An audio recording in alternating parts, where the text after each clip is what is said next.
I entered the child welfare system when I was 3 years old. I witnessed a lot of violence in my home. My parents struggled with mental health and addiction issues. I started using drugs and alcohol to numb the feelings that I was having. I was then placed in another unsafe home, and that is when I became homeless. 2 weeks after my 17th birthday, my social worker brought me to a foster home, and the people were named Jackie and Dan, and they ended up saving my life. And at 17 years old, I had a family for the first time in my life. In 2016, I had written an essay to my English teacher, and she wanted me to meet this lady named Katherine McParland. And so I reached out to her and told her, my English teacher wanted me to meet you, and here's the essay that I wrote. And I gave it to Katherine, and after she finished reading it, she put it down and she looked at me and told me that I should become a social worker because I have that first voice experience. And this really planted the seed in my head that I could be a social worker and I could be a big help to other youth who are experiencing similar situations as this. Katherine asked if she could drive me home, so I said yes, and we pulled into the driveway of my foster parents, Jackie and Dan's, and Katherine just started screaming at me. She's like, "Oh my gosh, you live here? No way!" And I was like, what do you mean? And she was like, "I used to live here too."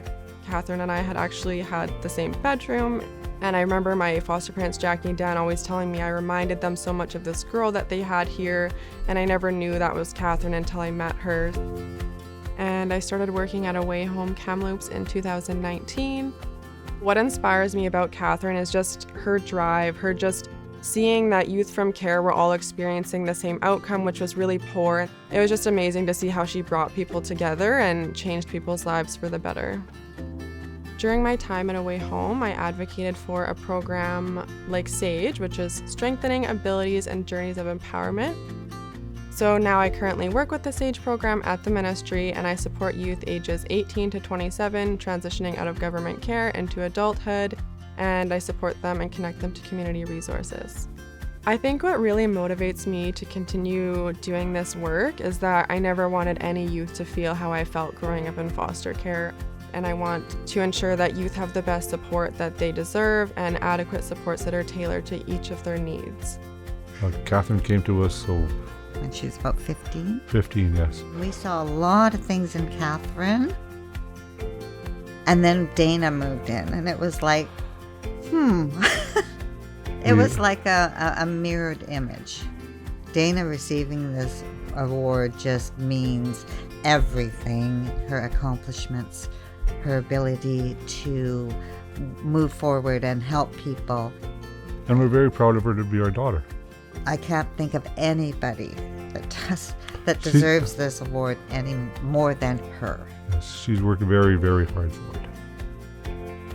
What inspires me about Dana is that she had everything stacked against her, and I think that she only wants to take what she's been through in life and make it better for others.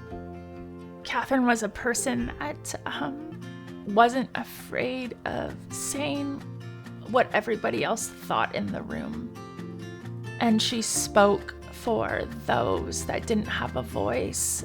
And that's exactly what Dana does and why Dana deserves this award. There have been so many times since Katherine has passed away where I ask myself, am I doing what Katherine would want me to do? Receiving this award really instills in me that yes, I'm on the right path. I want to thank everyone who's believed in me along the way and supported me throughout my journey and really mentored me. It has changed my life for the better. I don't think people really understand the impact that safe housing can have on people who are experiencing homelessness, and having safe housing can really change people's whole lives.